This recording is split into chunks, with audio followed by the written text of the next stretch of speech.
like to call the Wednesday, September 24th meeting of the Health and Education Facilities Board to order. I don't have a gavel. Seeing that there's no gavel, I'll use my finger. Okay. So we'd like to consider the minutes from our last meeting on August 11th, 2025. Does anybody have any comments, questions, or a move to accept the minutes of that meeting? Move those minutes be accepted. I second. Okay, meetings from our August 11th, 2025 meetings have been accepted. Our first section is a public comment period pursuant to section 844.112 of the Tennessee Code annotated. The board holds a designated public comment period at each meeting. Members of the public in attendance may provide comments to the board during such designated time. Does anybody, welcome Matt, have any public comment? I feel like this is Matt's seat. You can sit I right know. You can sit in the. Is he coming today? No. There's no. Matt and Matt's. Anybody like to discuss Matt's Anyone seating? named Matt Matt sits is here. I'm not dangerous. Y'all can sit over here. That's the vice chair. All right. Seeing that there's no public comment, we're going to have a very short meeting today. We have two items, both of which have come before our board in the day before. Number 4, supplemental approval, consideration of the request of ECG Chestnut Hill LP for supplemental approval of the issuance that is certain not to exceed $4,700,000 in multifamily mortgage revenue note. Who would like to address the board? Hello, Greetings. good to see you all again. My name's Elsie, and I'm here with Elmington. Like you mentioned, this has come before the board. We've built this project. It's 204 units of studios through 3 bedrooms. They're all income restricted at 50 to 70% AMIs. And this project, we're coming to you all for a supplemental request for a lender approval or a lender requirement. So a very straightforward ask, but the project is built. It's 97% leased up, and doing really well. So and it's right near Trevecca Nazarene University. So we're calling it 101 Factory. And happy to answer any questions that you all have. What's the new cash for? So this is, we're able to use these tax-exempt proceeds instead of the taxable on top of the traditional loan that we have on the project. And so when we closed on the project, we had cost overruns that have forced us into, requesting this additional supplemental. Any other questions, comments, thoughts? Yeah. Seeing there are no questions, we'd like to call a public hearing. Would anybody like to speak on or about this project? Seeing that there's no public opinion request, I would like to move for approval. I move that we approve. Is there a second? Second. All in favor? Aye. Any opposed? Okay, approved. Right. Item number 2, this is for final approval, consideration of the request of TWG Parkwoodville LP for final approval of the issuance of certain not to exceed $26 million multifamily housing revenue bonds. Who'd like to address the board?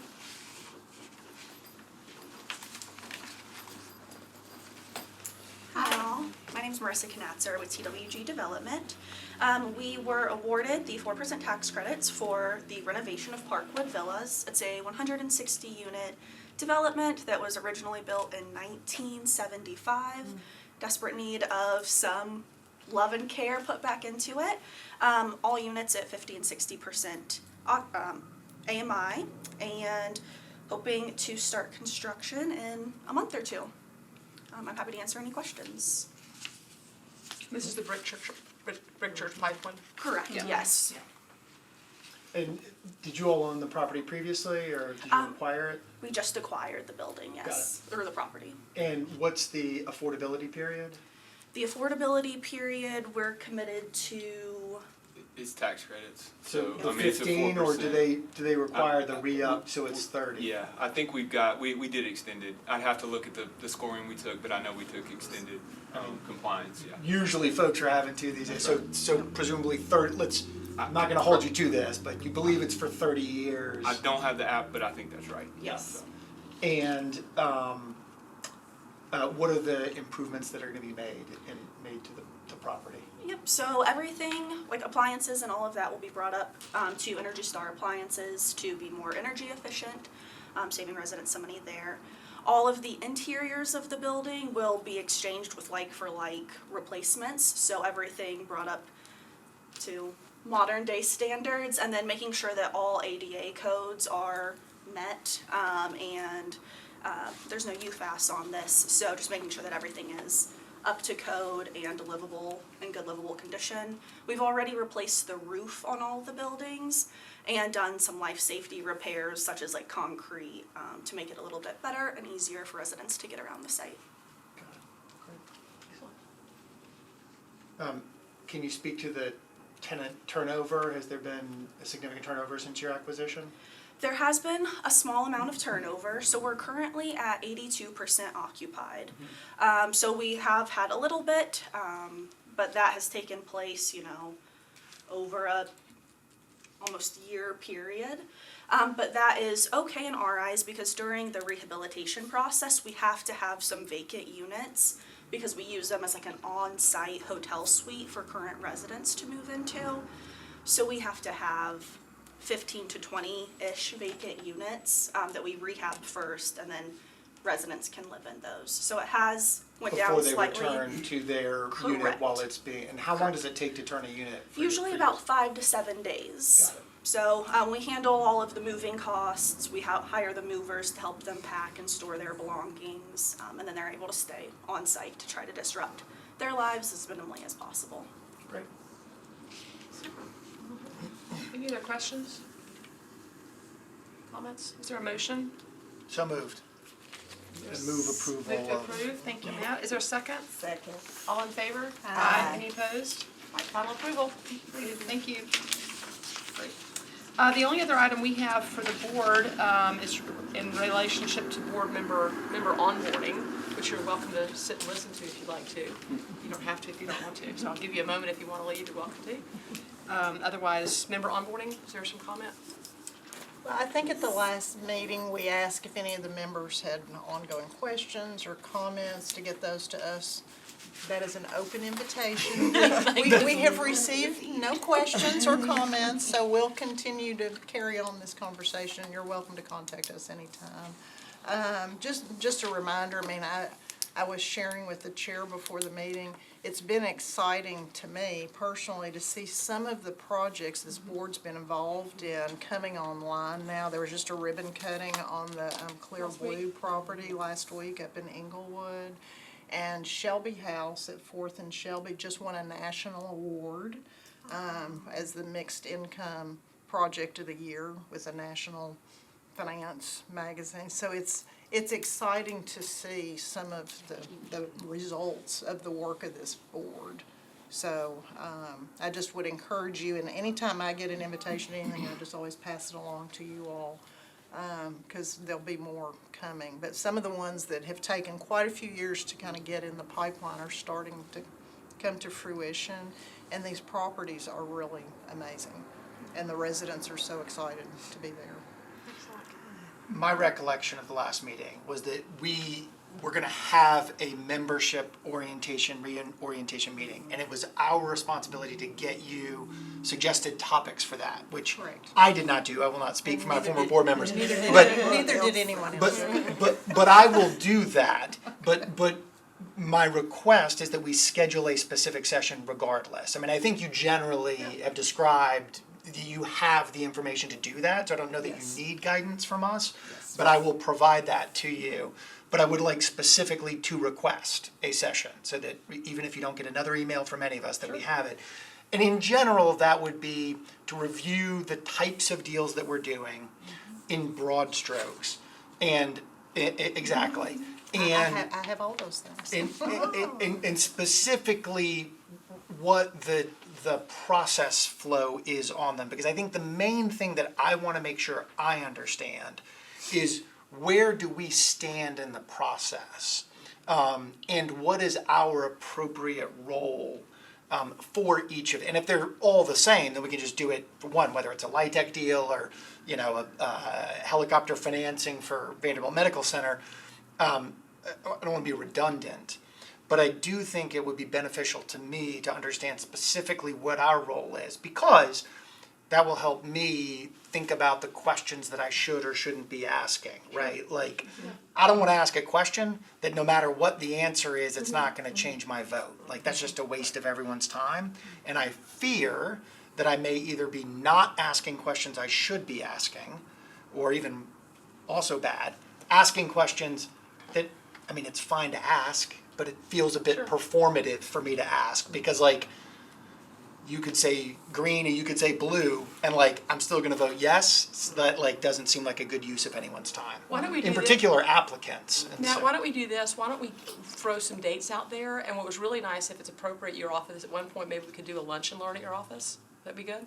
Okay, so we'll throw some dates out there, and all get together, go through the details, you know, give us a 90-minute block maybe, would that make sense? Sure. Yeah, Great. great.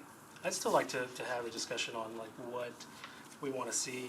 We kind of talked about this last time, just in terms of maybe doing some kind of a checklist on, we would like to look at properties that do the XYZ, or projects that do XYZ, in terms of affordability of AMI mix, in terms of, you know, what type of projects that we want to see come before the board. And I think we talked a little bit about having some of the things that we like to ask about Where ahead the of time. tenant's gonna be. So, yeah, we're the ahead of time tenant's so gonna that we be. can skip some of the Relocation. questions that we don't.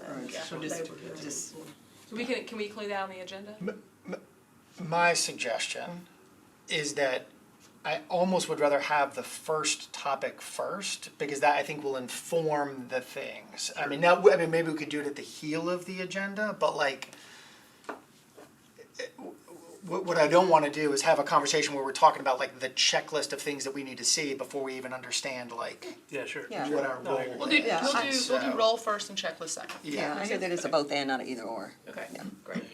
And why don't we include, so everybody knows, also board member, who they are, tenure and term, because that's something that everybody should know about each other, like in terms of who's about to roll off, who's been here.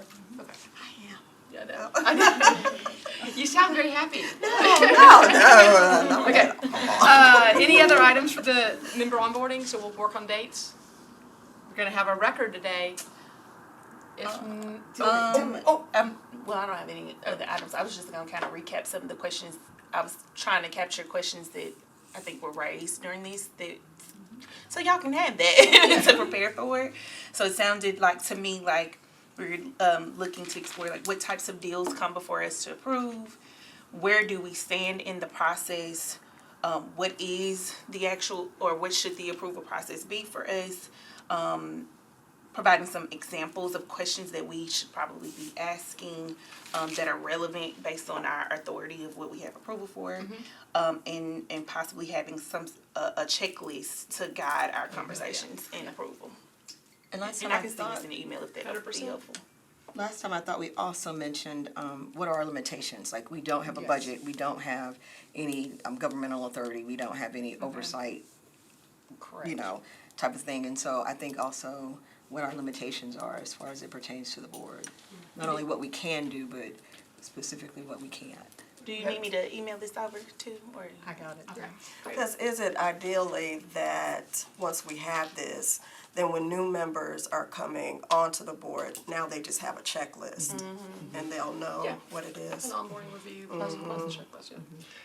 Or we could do a yearly retreat. I mean, that just adds to it, or that as new members come on, maybe they buddy with someone, and help get onboarded, the chair or someone, so that they get onboarded.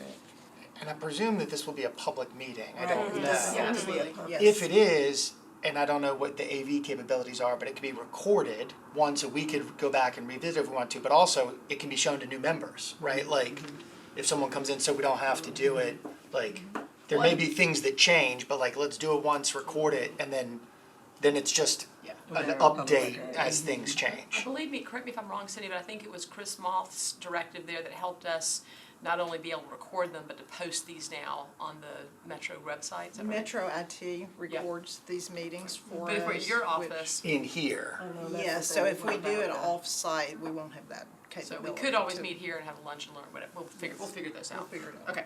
And are we, I mean, I guess maybe I misunderstood. I came to be onboarded today, but do we need to, we're gonna do that at that separate meeting? But we didn't send in the questions. Okay.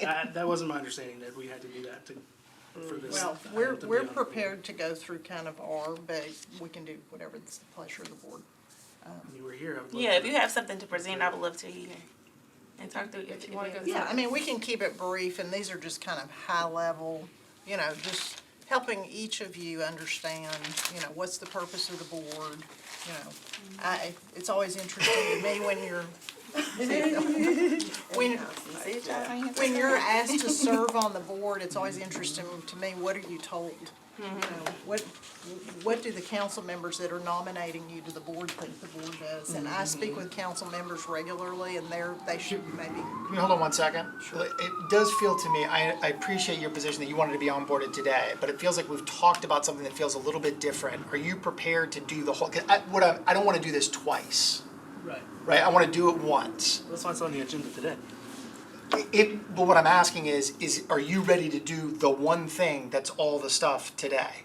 Or would you rather have time to, like, at the next meeting or another time, prepare to go through it? Because there should be one meeting, we do the whole thing, and then we're done.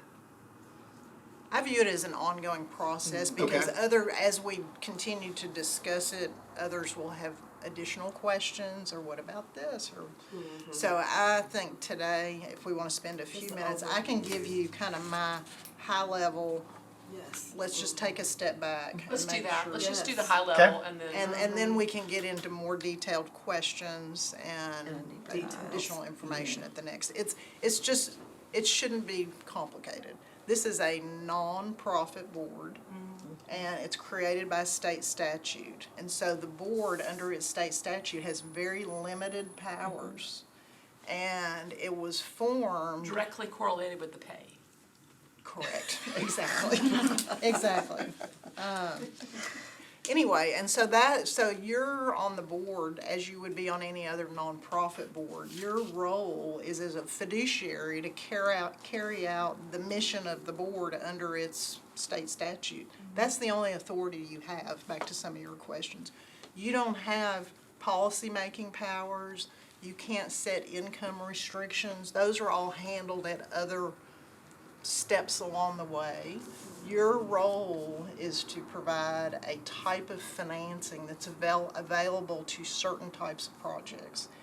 And it's big picture, the Internal Revenue Code at the federal level says, across the country, these are the types of projects that qualify for tax-exempt financing, which results in a lower cost financing.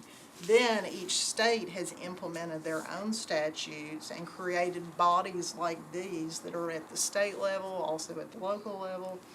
And then each of those statutes limit further. So this board only is health, which is like hospitals, nursing homes, things such as that, healthcare facilities, clinics, for nonprofits. So we don't see for-profit borrowers coming through this board. These are for nonprofits. Vanderbilt Medical Center, perfect example. Multifamily housing, which we see we don't do single-family housing, only multifamily under our statute. And then educational facilities, which we see universities come, any nonprofit school is eligible to come. It has to be a traditional educational institution. For example, we got a call about Goodwill and all the training Goodwill does and all those. That's great, but it's not a traditional educational, so they don't qualify under our statute. Can you define traditional? How are we defining traditional? Well, it's in the statute, it's like higher ed, secondary education. It's true, classroom education. That's its purpose, essentially. Yes. No, the primary purpose is of education, not a subsidy of. Correct. It can't just be some training. Interestingly enough, which Taylor will remember this, and it's only for humans, I got a call, someone wanting to know if we did healthcare facilities for animals under our statute, which I thought was fascinating, which we do not. But the Industrial Development Board that Matt has experience with, I'll call a cousin board to this one. Their statute is more expansive in certain ways, and types of projects that can come before this board can also go before that board. But theirs has other, like Goodwill went to that board because it qualifies under their statute. So really, the types of projects that come before you are pretty limited, and they're limited by statute. And so that, just to give you some context of that. Anyway, and so the mission of the board was really created by the Metro Council way back when to encourage economic development. This is all private investment. There are no tax dollars. The city's not obligated. The state's not obligated.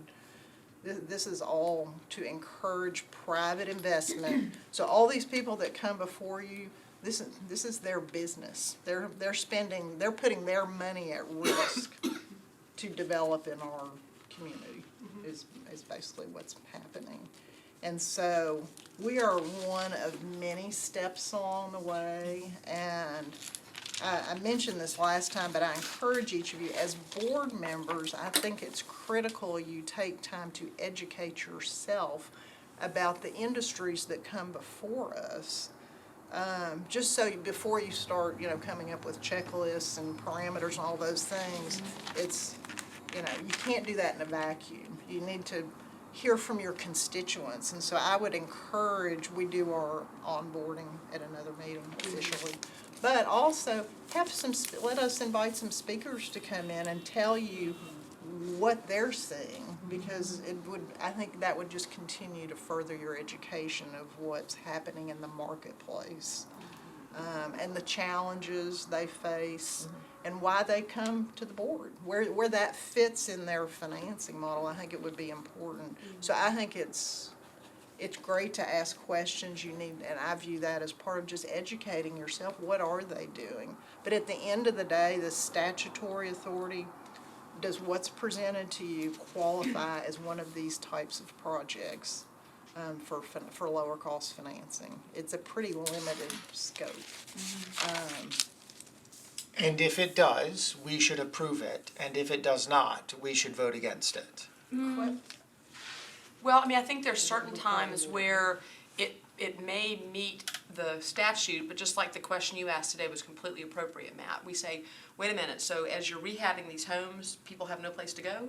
We say, you need to go figure out where these people are gonna go, and we've said no. We've had people come in and they didn't have the plan for that. Or they're using the playground as the dumping zone for all the materials, and the playground's gone. And so we ask them to sharpen their plan, because it's not great for the community or the family. I think we had one group come in here and they were using like a central community area as the place the families were supposed to go after school while their units were being rehabbed. And we're like, well, can't you get a unit? What if somebody needs to change a diaper or go to the restroom? And so we just challenged them on that a little bit more. And we have the ability to do that and ask them to go back and make some changes. Well, and Do we? Honestly, that feels a little bit arbitrary. Not arbitrary, but like your policy position or my policy position. Like, how the heck does somebody know when they're coming in? Like, what? So either we're presenting to them, these are the things you better do. So there's some guidance. That's what I meant. Or, but like, let's say someone comes in, they say, I want to do this thing. They meet the terms of the state legislation, and I'm like, I don't like the name that you're naming your building, so I'm going to vote against it. Or something more reasonable. Reasonable to you, not reasonable to me. Like, you're not providing adequate facilities, and I vote against it. Is there legal exposure for us for rejecting something that meets the requirements of state law? Yes, there is. You as serving on a board, any kind of board, but a board like this, you do expose yourself to personal liability if you are making arbitrary decisions that are not based in your powers under your state statute. Yes, you can't just arbitrarily say, well, I don't like how you're doing that, so I'm gonna vote against it. Now, has anyone, come after a board member? Well, no. But that's part of our job, is to protect you from personal liability. And if you put on your personal hat as opposed to your board member hat, you potentially are exposing yourself, yes. All of these questions are legitimate questions. I'm just not sure that this is the venue to adjudicate those. Well, and if it is, right, I want to do it. But if it's not, I don't wanna do it. Well, I think you can ask to inform yourself, but it should not be the basis of your decision, because if they qualify under the statute, they qualify under the statute. So, Yeah, we've that- had several, I'm sorry. Oh, no, you go ahead. I'm sorry. We've had several people come before the board on a preliminary basis, and members have said, well, you know, we'd like to know more about this. We had somebody at the last meeting that back in December, their plan was half-baked at best, but for other timing, year-end tax reasons, they needed to go ahead and at least take that preliminary step. But then they came back to the last meeting and said, you know what, we've done further research, and so you can ask people to follow up. We've had that frequently happen, get us information, so it's not even necessarily another meeting, but they can, well, we want to see these 5 more things, just because we're interested to know that you're following through on some of our questions, but that does not mean they're not eligible for financing under the statute. Yeah. So one of the questions that I wrote down like early when we added to my list of questions is exactly that, like what circumstances, if any, should we deny approval? Because of the way that the statute is like written, it seems kind of like broad and vague, and my interpretation has been kind of like, well, sounds like we really approve, as long as people are meeting the statute to get the approval for the funds, like we're supposed to be approving them. And so it will be helpful for me to get an understanding of a particular circumstance where it is like maybe a red flag or that we shouldn't be approving. I can think of one example over the years where that has come up, and from my if people contact us and want to come before the board, then they're going to come before, we're going to bring them before the board. And so our initial, you know, we try to help them understand, do you fit within the purview of this board?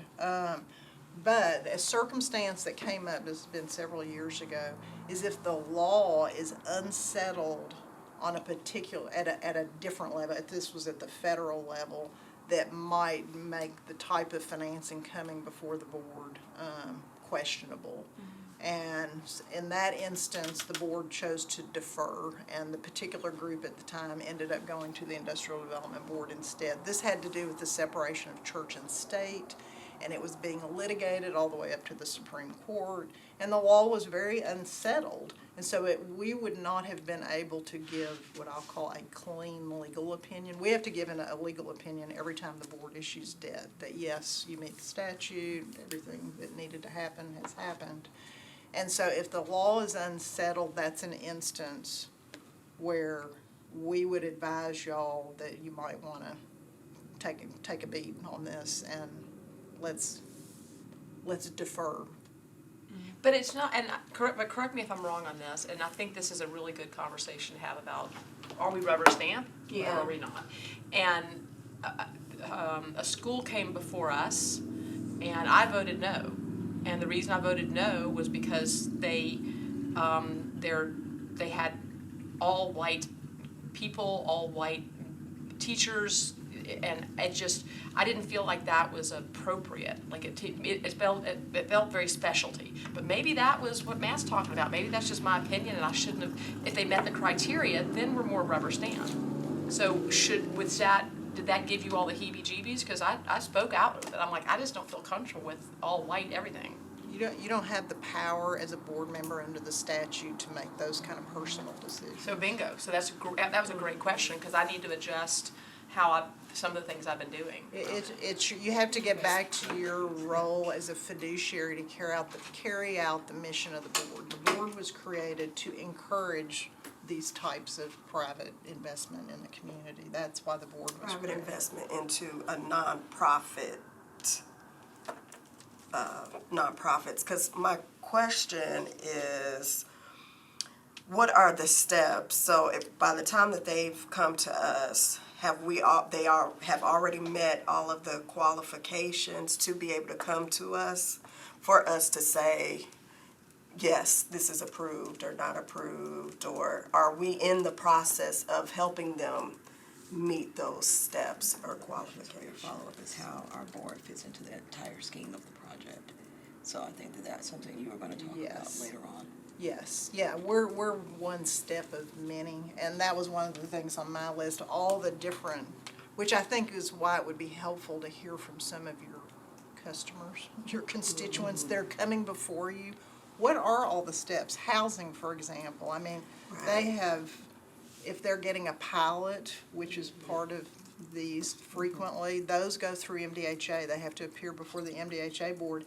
Then they have to have their council members sponsor them before the Metro Council. Those are 2 additional steps on any housing deal that comes before you. Codes. In addition to all the others just for construction to get permitting and all that. So there are all these steps along the way that, you know, though each of those bodies has their own types of things they're looking out for. That's why the scope of this is what's called a conduit issuer.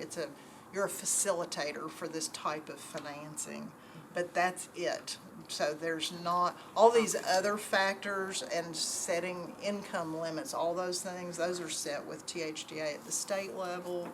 The pilot program has its own set-asides. Barnes Fund is a Metro Housing Trust. Those are funds these folks apply for. Amazon has their own program. They require a 99-year lease. You have to keep if you get Amazon funding, the new project that was in the news last week, they had a huge commitment from Amazon, and they're keeping those income restrictions in for 99 years. So there are all these other steps along the way that are not us.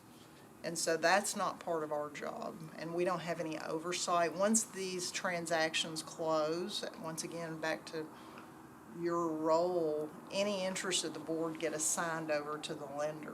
And that's who, you know, monitors compliance, that's who gets all the checklists. Y'all have no staff, you have us but there, you know, you have no, that's not your role. You're not in, and by statute, you specifically are not permitted to get into operations or management.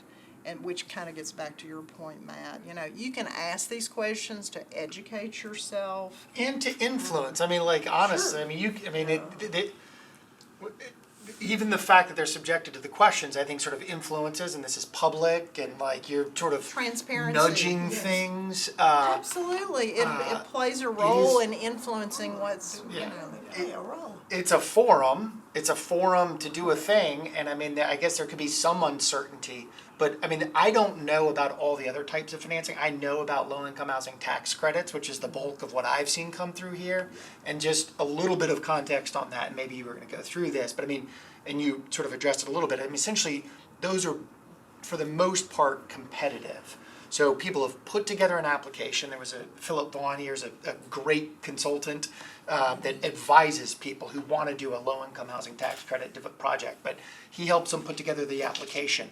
They apply for it. THDA has a whole checklist of things that they are required to do, and then other things that give them bonuses so that they win the competition. And there's some geographies that are favored over others, and so there's this entire process that they have made it through before they get here. Well, that's actually not totally true. Sometimes they have preliminary approval. THDA requires they have a preliminary, THDA wants to know there's a willing board. Yeah. If all these other things are met along the way, that's why on housing, folks come to you first, because THDA requires it. Yeah. And then they gotta go do all those things. And then they gotta do all those things before the thing's finalized. And I think a lot of these things are super important and relevant questions.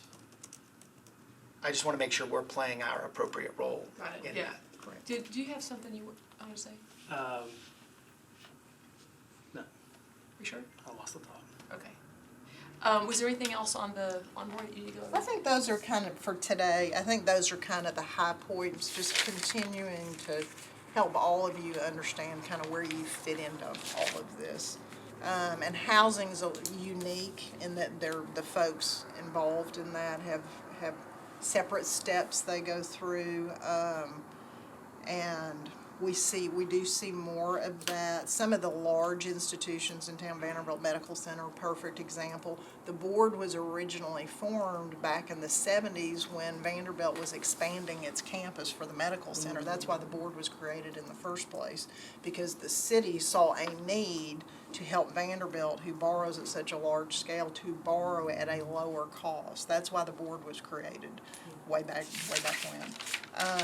And so an institution like like that, by the time they come to us, they know exactly what they're doing, they've got their plan of finance in place, and so they typically would not come before the board twice, because everybody knows, you're very familiar with who they are, and they're ready to come and say, here's what we're doing and here's why.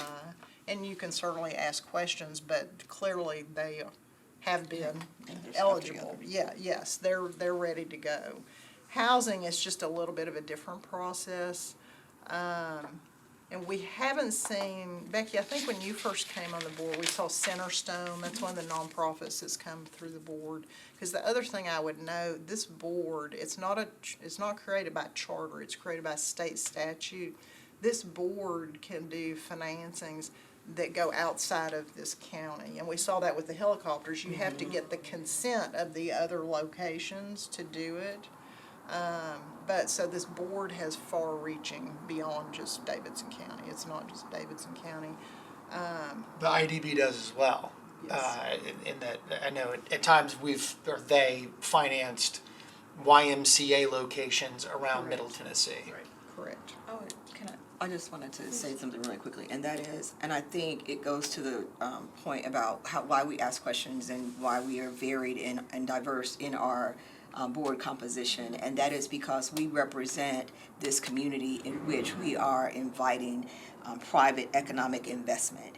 And so as a fiduciary, I feel like I have a responsibility to be knowledgeable and to be able to speak for those who are not necessarily a member of this board, and to be able to make sure that their interests are preserved or at least represented when a proposal comes through. Just because you meet statute qualifications, we may have some type of obligation, expectation, desire to be able to approve a situation, but I would feel some kind of way if I did not ask a question as to, out of 180 existing people on your multi-family complex, what is going to happen to them when you decide to come in here with a $46 million renovation project that you're going to get tax incentives or tax breaks to be able to finance. What's going to happen to those people? Yeah. Right? So just because you can meet the statute, just because a law is law, doesn't mean that it's a good law or that it's a just law. Well, I will say I think what I'm gathering from our conversation is that we need to have a collective understanding of the statute. Because in the statute it says we're promoting the welfare, prosperity, health, and living conditions of the people of the state of Tennessee. So that's a part, like what you're saying, aligns with. If this project is not promoting that, then it seems like we have, well, yeah. But I mean, yeah, and that's part of the checklist. Those are part of the questions. That's part of our diversity, it would seem to me.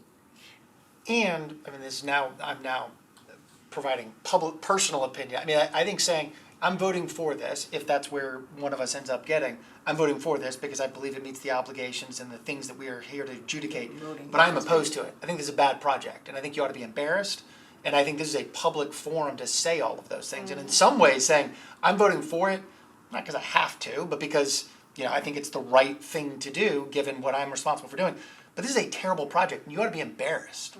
That is actually an incredibly powerful statement that kind of stands out in some ways even more significantly. Perhaps because you don't approve personally of some aspect of it, the operations, whatever that might be. And I just think I'm so glad you brought it up in terms of both the checklist and then and you, Matt, too, and the onboarding is to understand that there is a component of this is rubber stamped in terms of that they meet the criteria. But prosperity is in the eye of the beholder. And so if something's happening and I don't think that it's going to result in prosperity, then I'm going to ask questions and I may vote no. And I think that would you feel uncomfortable hearing someone vote no because they didn't think it met our definition of prosperity? Maybe to contemplate? Huh? What'd you say? I didn't answer your question. Yeah. I think it gets back to, it's a nonprofit board and what your job is as a board member. And so my job is to protect you from making people mad. Yeah. Yeah. And I will tell you, couple things. One, this board over time has established and I'll say a national reputation. This board is recognized in the marketplace. When Vanderbilt goes to the public markets, I mean, investors see the name of this board. And this is built on the shoulders of all the board members that have come before you. It is well recognized and well respected because of the types of financings it's been involved in for all these same things that you're saying, because it has been at the forefront and has not, I will say, had any missteps along the way. It has an excellent reputation in the marketplace because, you know, because you do your homework and you ask the hard questions and you challenge them, make it better. Come back next time and tell us, you know, what you've done, and so I think that's important. I will also tell you, over time, a lot of other boards have been organized that if you don't move forward on something, you're not closing the door on these folks. They will go somewhere else. They'll go to the Industrial Development Board. There are national issuers. There's one in Wisconsin. There's one in Arizona. There's one now in New Hampshire, and they will issue for the same types of projects that qualify here at the national level. So that's just more information for you to know. They'll find another, if this board is not receptive to certain types of projects, these applicants, it's a pretty small universe of folks that qualify for these types of financings. They'll find another forum that's receptive, I guess is the best way to say that. We see so much housing, and last time we went through some of the statistics, and interestingly enough, Parkwood Villa is the only one of the many that came before this board for round one with THJ that's moving forward. That's one. We had probably 6 that applied. It's very competitive. There's a lot of activity in other parts of the state. And so Davidson County's competing with all the other jurisdictions, and so the investment that the board has encouraged, it doesn't always come through. And there continues to be an enormous shortage, as we read in the news almost every day. But anyway, so it's just challenging, and I think all of us can continue to just educate ourselves about each other, as our chair always reminds us, but also just about our community and kind of where this fits into. So if we reduce this to just simply being an arbiter of whether it meets the code or not, what are those standards that we need to be looking at on each project? Is 60% AMI? What's the? Those income restrictions are set by the IRS, not by this board, and so that's not. We're saying that our goal basically, or our role essentially, is to vote yes unless it goes against the statute. Like, what is the statute that we need to be checking against on each of these projects? Well, that's part of what we do, is to, you know, that's my first question anytime someone contacts us. Okay, tell me about your entity, who are you, what do you know, and what are you proposing? And so a lot of that is done because, you are volunteers, and so a lot of that is done on our end just to determine it. And we frequently interact with the Metro Legal Department, and, if there's anything that, is questionable, because anything that comes through this board, just so you know, also goes through, after you have a public hearing, goes through the Metro Legal Department and ultimately gets an approval letter from the mayor's office. So just other steps along the way, that's part of the process. So we consult with the Metro Legal Department also on anything coming before the board, so that, once again, back to the board's reputation, things don't somehow come through that shouldn't. Tyler, I think what you were asking, so one of the things that I'm a person who I leverage my resources, so I've been using AI to help me break down and understand what I don't know about the board. So I put the whole statute, everything in here, of exit to help me understand what this statute is, what we should be focusing on. And so the actual statute is Title 48, Chapter 101, Part 3 of the Tennessee Code, and the purpose is public purpose. That's going back to, does this help the people? So I do think that some of the questions we do ask are relevant, because that's actually a part of the statute. And including that is it must promote the welfare prosperity as I named, and affordable housing qualifies as serving that same public purpose. The project definition, so the facility must meet the Act's definition of qualifying project. Multifamily housing are explicitly authorized project types. There's no government liability with the project, so the bonds can't create debt or liability for Metro government. The bonds cannot create debt or liability for the state of Tennessee, and this is explicitly, so I'm saying this is as breaking down what's in the statute. The board authority, we must have proper legal authority, and I think that's what you're sharing, like that's what they're there for, to make sure that we have the legal authority to issue the specific type of bonds that are being requested. We make sure they have to have proper documentation that's included in the statute, so all required documents must be properly executed. The bond counsel must provide an opinion that the project qualifies under the Act. The question about the limitations, bonds can't exceed the amount reasonably necessary to finance the project costs. We have to agree, it has to be a mutual agreement, so that's basically them coming for a vote before us on the terms of the bonds documents. And then there's the federal tax component. So it says here, Section 147F of the IRS or Internal Revenue Code requires a public hearing, which we do. Notice must be published to, it says in a newspaper or general circulation. Public must have an opportunity to comment. We do that. Qualified residential rental project. That must meet IRS income restrictions, which is one of the things that we talk about. It gets X. So typically that's 40% of units is 60% AMI, 20% of units, 50% AMI. Affordability restrictions must remain for a minimum compliance period. And then capital expenditure rules has to comply with the Treasury regulations regarding timing of reimbursement. And expenditures must be capital expenditures as defined by federal law. And so then I asked, put this in lay terms for me. Does this help the people? Is it the right kind of project that's coming before us? Does the city have to pay for something if it goes wrong? Is what we're approving, are we allowed to do the thing legally? Do we have all of the necessary paperwork, and is it done correctly? Are they asking for the right amount of money? If it's something that's only going to take $50 million, are they they're asking for $80 million, right? And then do we all agree? Did they tell the public and did the public get a chance to speak? And is the project actually affordable? In particular with the multifamily units, is it actually affordable? Can people afford to stay there, and not just for a year or two, for long term? And is the money that's being spent actually going towards building things for the project?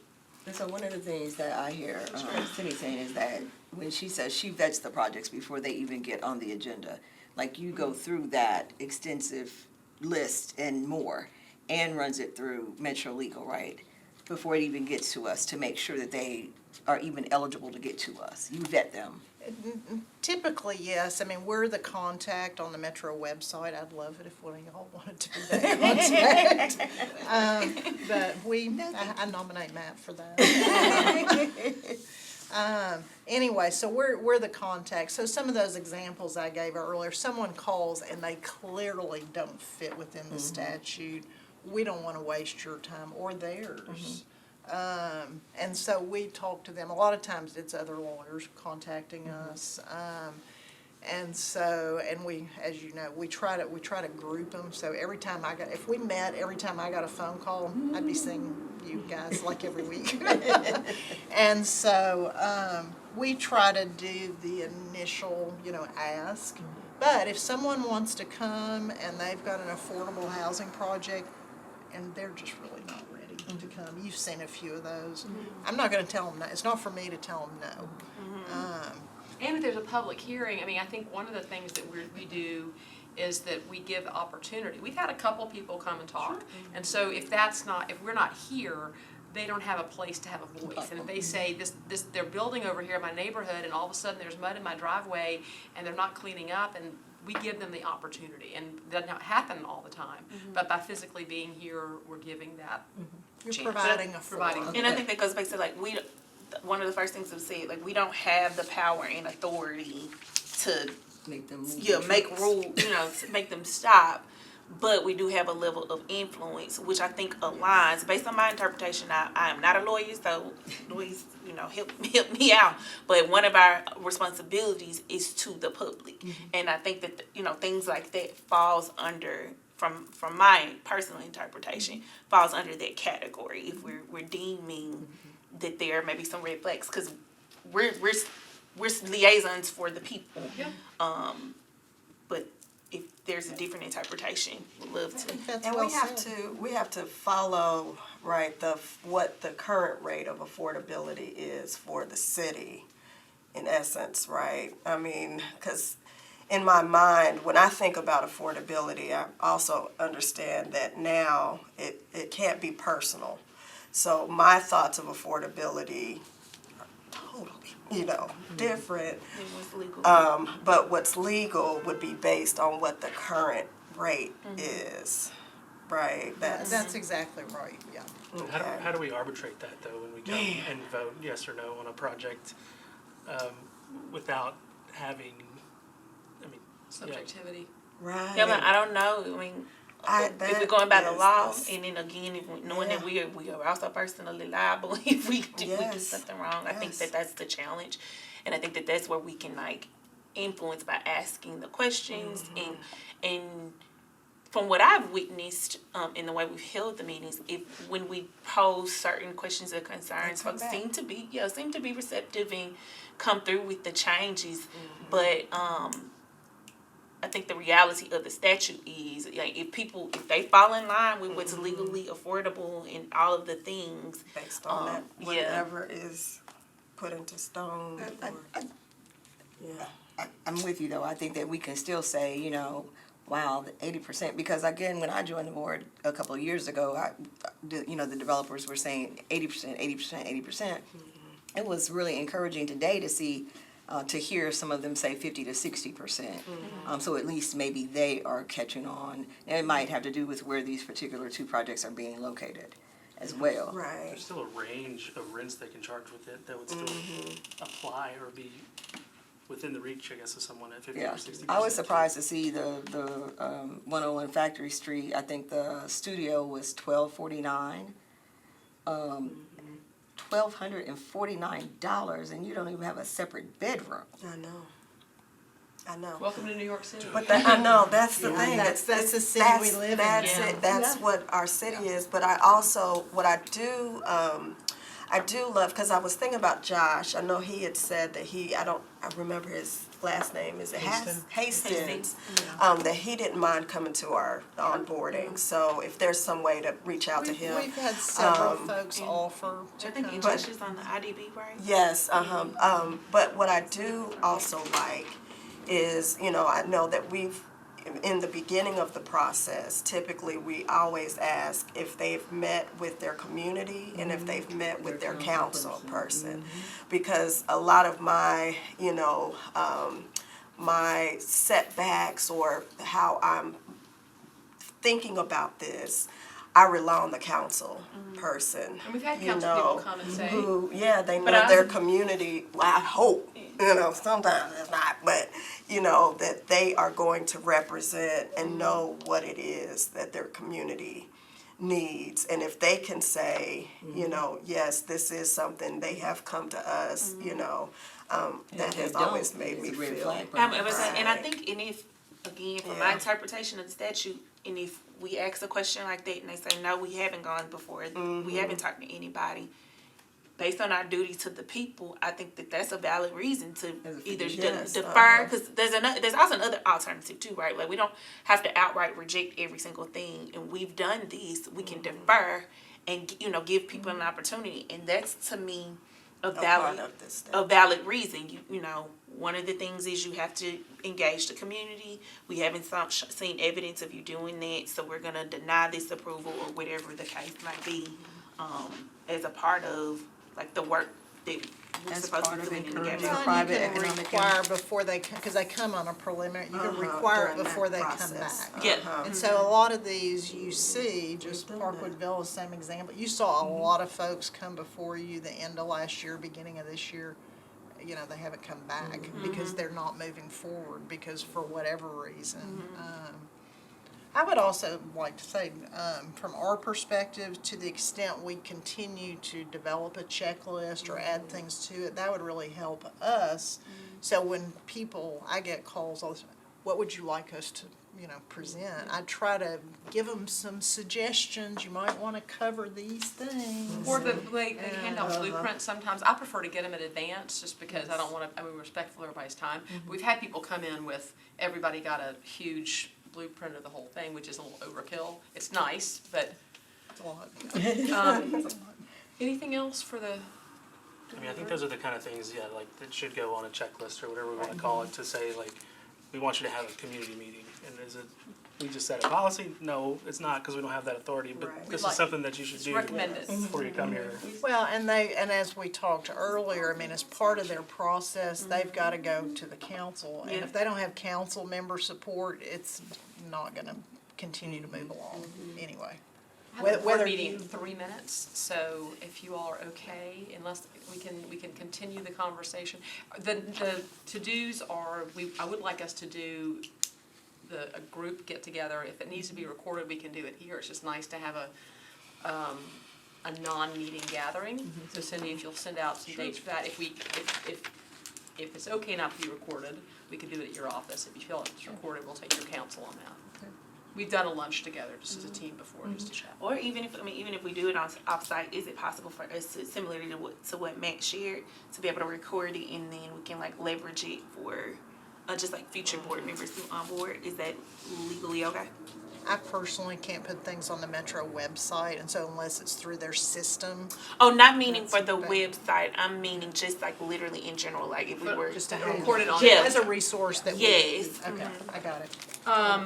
Okay, are y'all okay if we adjourn? I have to move, I move that we adjourn? Yeah, okay. Meeting adjourned. Thanks, everybody. Anything? Hey, thank you. Happy Rosh Hashanah. Happy Rosh Hashanah. Me too.